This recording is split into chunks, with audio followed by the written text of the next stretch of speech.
Voter education at registration fair isinagawa sa isang universidad sa Dagupan City. May ulat si Russell Simorio. Bumisita sa Dagupan City ang mga matataas na opisyal ng COMELEC para sa voter education at registration fair. Tampok din ang demonstration sa automated counting machine na gagamitin sa 2025 midterm elections. Nagkaroon din ng mock elections para matest ang bagong voting machine. Binigyan ng sample ballot ang mga botante. Kailangang i-shade ang bilog sa tabi ng pangalan ng iboboto. Saka pipila para isalang sa ACM ang balota. Lalabas sa screen ang pangalan ng iyong ibinoto at bibigyan ka ng 20 segundo para i-review. Saka pipindutin ang cast at lalabas ang resibo.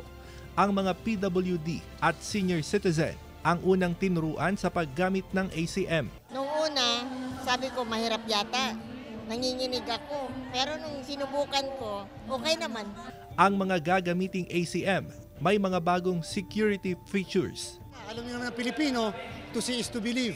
Dito, ipapakita namin. Pero sensitibo rin ang mga balota. Hindi ito maaring sulatan, punitin o kusutin dahil pwedeng maideklarang invalid ballot. Inabot po 149,000 pesos ang isang makina na renta. Aba, kung tutuusin, napakamura po yun sa aming projection sapagkat ang ABC namin, 155,000. Paalala ng COMELEC, hanggang September 30 na lang ang voter registration.